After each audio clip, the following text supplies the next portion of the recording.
이번 시간에는 기도할 때 술 취한 것 같은 황홀령 상태에 빠지는 것은 분별이 필요하다는 제목으로 말씀을 전합니다. 우리 한국교회 병폐는 성령 체험을 단회적인 사건으로만 이해하는 것입니다. 그래서 언제 성령 체험했다고 말하고 한 번 성령 체험했으면 다 된 것으로 인식하는 경향이 과합니다. 단회적인 성령 체험을 주장하는 사람들이 즐겨 사용하는 사도행전 2장 1절 말씀에 오순절날이 이미 이르매 그들이 다같이 한 곳에 모였더니라고 말씀하셨습니다. 예수님의 제자들은 마가의 다락방에서 한 곳에 모였습니다. 그 이유는 예수님께서 말씀하신 대로 예루살렘을 떠나지 말고 아버지께서 약속하신 것을 기다리라는 명령에 순종하여 전진전력으로 기도한 것입니다.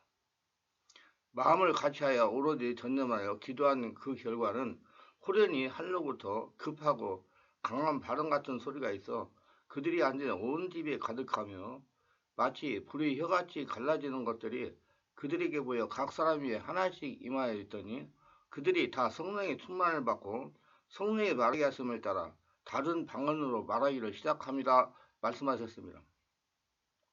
바로 이 한 번의 단회적인 체험으로 제자들은 일생일대의 인생 변화가 이루어졌다는 것입니다. 그런데 성경을 잘 보면 지속적으로 성령의 충만함을 입었습니다.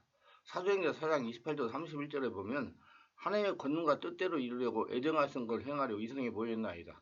주여 이제도 그들의 위협함을 굽어보시었고 또 종들로 하여금 담대히 하나님의 말씀을 전하게 하여 주옵시며 손을 내밀어 병을 낫게 하옵시고 표적과 기사가 거룩한 종 예수 이름으로 이루어지게 하옵소서 하더라.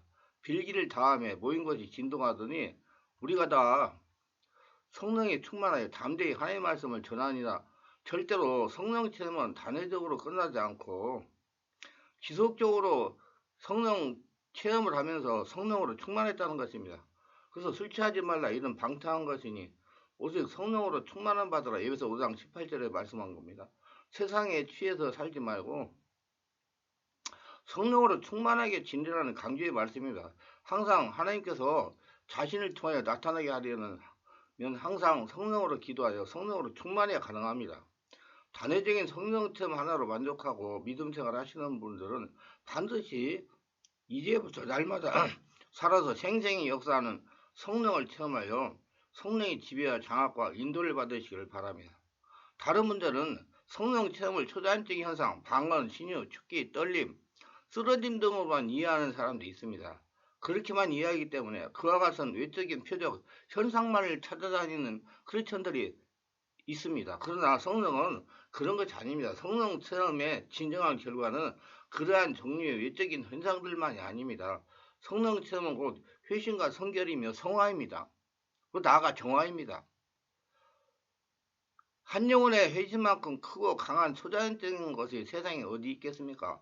그런 의미에서 우리는 날마다 성령을 체험해야 되고 날마다 성령으로 충만해야 됩니다. 아니 예배 때마다 성령을 충만하게 체험하면서 성화가 되어야 됩니다. 성령 체험은 부흥회 때만 체험하는 것이 아닙니다. 예배 때마다 체험해야 됩니다. 주일날 예배 때도 체험해야 됩니다. 주일날 예배 때도 충만 받아야 됩니다. 성령 체험 충만은 몸매를 떨며 쓰러지는 것만이 아닙니다. 내 삶에 주님의 말씀 능력으로 성령의 권능으로 하늘나라로 변화하고 있는 것입니다. 하나님의 성전된 삶으로 변화되는 겁니다. 그것이 진정한 주님의 원하시는 성령 충만 성령 체험입니다. 성령 체험을 초자연적인 현상, 방언, 신유, 축기, 떨림, 쓰러짐 등으로만 이해하기 때문에 지금 일부 교회에서는 트랜스 현상과 성령 의사를 구별하지 못하는 실정입니다. 트랜스 현상이란 간단히 말하면 모호한 명료하지 않은 정신 상태를 의미합니다. 종교적인 경우에 이러한 현상이 많이 섞여 있는데 예를 들어 신들림, 초자연적인 존재의 만남, 극도의 예민함 또는 안정감, 비정상적인 운동, 형태 등을 포괄적으로 의미하는 경우입니다. 많은 종류의 신교들은 소위 황홀경을 강조합니다. 종교적으로 또는 명상 수련을 통해 사람들은 이런 황홀경을 겪기도 하는데 우리는 황홀경을 이루는 단어가 이외에도 트랜스란 말도 있다는 데 주목해야 됩니다. 이 트랜스란 병리학적으로 사용되는 단어입니다. 즉 약물이나 자기 암시, 타인 암시 등의 최면 상태에서거나 정신적으로 문제가 있을 때 대뇌에서 잘못 반응하여 오는 경우를 말합니다. 대표적인 예가 정신착란이나 알코올, 마약 중독 등에 오는 환시, 환청 등일 것입니다. 프로포폴 투약도 이것 때문에 하는 것입니다. 실제로 고대 샤머니즘에서는 이러한 트랜스 상태를 유도하기에 약물 등을 사용했고, 현대의 굿이나 종교의식에서 반복되는 웅얼거림이나 계속 손을 흔들거나 소리를 지르거나 하는 행위들도 이런 트랜스 상태를 유도하기 위한 하나의 암시 방법들입니다. 즉 무당이 구슬하는 과정에서 지속적으로 춤을 추며 육체의 피로 상태를 만들고 혼미 상태에 빠지게 해서 노래를 부르거나 춤을 내는 것은 이런 트랜스 상태를 유도하고 유지하는 방법입니다. 또 기독교에서 계속 할렐루야 할렐루야 아멘 아멘 등을 외치거나 통성기도 빠른 찬송 등 하는 것 등도 모두 종교적 트랜스를 유도하기 위해 하는 행동이라고 이해해도 과언은 아닐 것입니다. 이런 암시를 통해 최면 상태에 들어가고 의식이 눌려있던 무의식이 표출되는데, 이러한 트랜스 상태는 약물을 태우는 것과 별반 차이가 없어 보입니다. 성령의 인도 없이 인간의 열심으로 하는 깊은 기도나 명상 등을 통해 트랜스로 빠지는 경우가 많습니다. 이런 방법들의 외부적 자극에 트랜스를 일으키는 것인데 반하여 깊은 기도나 명상은 자신의 노력으로 내면으로 집중함으로써 의식과 무의식의 경계를 뚫는 것입니다. 이런 방법론의 차이 표출 방법에서도 사뭇 다르게 나타나는데, 전자의 경우가 소리를 지르고 통곡 등 강하고 자극적이며 외적으로 나타난다면, 성령의 인도 없이 하는 깊은 기도나 명상은 자신한테 일종의 황홀한 상태처럼 나타나는 경우가 많다고 판단됩니다. 후자의 경우 깊은 기도와 명상, 성령의 이끌림으로 하는 경우는 전적으로 다릅니다. 성령의 인도로 무의식의 영역을 뚫어서 영안의 성령과 연결이 되므로 영적으로 깊어지는 것은 물론이고, 전능격이 성령의 지배와 장악과 인도를 받아 지금 하늘나라 천국을 맡기고 누리게 됩니다. 내 안에 있는 그 잠재식 무의식에는 상처 스트레스가 떠나고 세상까지 떠나갔기 때문에 완전히 한라 성전, 걸어다니는 성전이 되는 것입니다. 이렇게 성령의 지배와 장악이 되고 성령의 이끌림을 받으면서 하나님의 성전으로 살아간다는 것은 체험적으로 이게 되는 것입니다. 체험적이라는 것은 자기가 변화되고 자기가 평안하고 그 기도 시간에만 황홀경을 체험하는 것이 아니라 항상 평안한 상태로 유지해야 된다는 그 얘기입니다. 그 차이를 바르게 알아야 돼요. 이 사실 이런 종교적 트랜스는 되뇌의 자격으로 신과의 교감 따위와는 전혀 무관함에도 많은 신도들이 이것을 신비주의라는 표장을 씌워 사람들을 현혹하는 것은 심각한 문제입니다. 특히 성령체험 등을 강조하는 종교나 신비체험을 강조하는 종교들일수록 강한데, 이런 트랜스는 하나의 과정이지 그 자체는 아무런 의미도 가지지 못합니다. 즉 트랜스 현상을 느끼는 그때 그 시간뿐이지 지속적이 없어가지고 진정한 변화를 경험하지 못한다는 것입니다. 무슨 얘기냐면 그때 그 순간을 체험하려고 자꾸 가게 된다는 얘기입니다.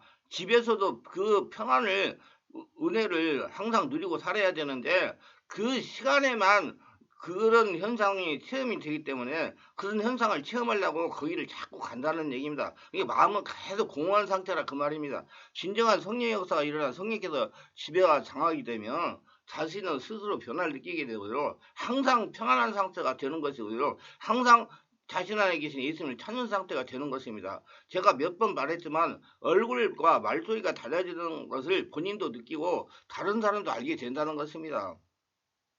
유순한 사람으로 변화되는 것입니다. 저는 자신이 천국이나 지옥을 보고 왔다고 주장하는 사람들이 글을 접하거나 소위 계시를 받았다고 주장하는 사람들을 보면 이런 종교적 트랜스 현상이 얼마나 사람을 망가뜨릴 수 있는가 알게 하여 잘못된 종교의식이나 명상 등이 주는 피해가 얼마나 심각한가를 알 수가 있다고 봅니다. 도리어 예수님은 이런 신비스러운 것들을 강력하게 금했고 비판한 바가 있는데, 이는 이런 것들이 오히려 인간을 망칠 수 있다는 것을 잘 알기 때문입니다. 그럼에도 불구하고 그 제자를 자처하는 사람들이 그런 신비주의에 빠져가지고 마치 그것이 진리인 양 사람들을 호도하는 것은 잘못된 것입니다. 우리의 성도들은 바른 성령 역사를 따라갈 수가 있는 능력을 가져야 됩니다. 창조적으로 알아야 될 것은요, 불교에서는 삼선 중에 이러한 트랜스 현상을 마장이라고 하며 반드시 넘어야 할 경계를 봅니다. 마장이란 귀신이 장난하는 뜻으로 일이 진행되는 과정에 나타난 뜻밖의 방해나 해산을 이루는 말이에요. 그렇게 불교에서도 트랜스 현상 경계하고 통과하라고 합니다. 통과하라야 되다 이거야. 그 현상을 귀신이 장난이기 때문입니다. 뭐 신들림 현상이라고 볼 수도 있기 때문입니다. 트랜스 현상을 진리와 성령의 사람으로 변화되는 것과 아무런 관계가 없기 때문입니다. 트랜스 현상에서 신비한 체험이나 사건 혹은 약간의 능력이 생기는 경우가 가끔 있습니다. 보통 사람들은 착각에 빠지기 쉬운데 이것은 위험한 것입니다. 트랜스 현상에 빠지면 귀신에게 속아서 마치 마약 중독자와 같이 빠져나오기가 힘든 겁니다. 계속 찾아야 돼요. 자꾸 나와서 집에 있으면 또 갈급해지니까 또 거기 가고 또 거기 가고 그렇게 한다 그 말입니다. 꼭 진동을 해야 되고 떨려야 성령으로 충만한 것이 아닙니다. 이건 잘못 이해하고 있는 것입니다. 저는 이렇게 진동이 심하게 일어나는 곳에 사람들을 영적으로 혼탁한 분들이라고 표현을 합니다. 한마디로 양신의 역사가 일어난다는 것이죠. 성령에 장악을 하게 되면 자신이 알고 있는 대로 편안하게 심령이 안정돼서 기도가 깊어지고요. 항상 평안한 상태가 되는 것입니다. 물론 초기에 성령세를 받을 때 강한 진동을 할 수가 있습니다. 그러나 매일 그렇게 진동을 한다는 것은 그 사람의 심령 구조에 문제가 있기 때문입니다. 빨리 깨달아서 빨리 치유해야 될 것입니다. 저는 이런 분들을 안수해가지고 심령의 상태를 배출하게 합니다. 심령에 있는 은거리 상처 아픔들을 배출하게 합니다. 그러면 진동이 서서히 약해지다가 안정이 되어 깊어지면서 상처가 치유되고 질병이 치유되고 사람이 변화되고 평안해집니다. 깊은 영의 기도가 되어 영적으로 깊어집니다. 자신이 변화되고 참 평안의 마음속에서 올라옵니다. 우리 기도를 하면서 성령이 충만하다고 또 술 취한 것 같은 또 더 심하게 말해서 마약에 취한 것 같은 그런 황홀한 상태를 체험하려고 자꾸 생각하면 잘못될 수가 있습니다. 그걸 빨리 성령의 역사로 다 정화시키고 마음속에서 항상 평안한 상태, 거대한 성도이 되려고 노력하시기를 바랍니다. 분별이 필요한 것입니다. 이 말씀이 유익하셨다면 구독, 좋아요, 알림 설정을 부탁합니다. 감사합니다.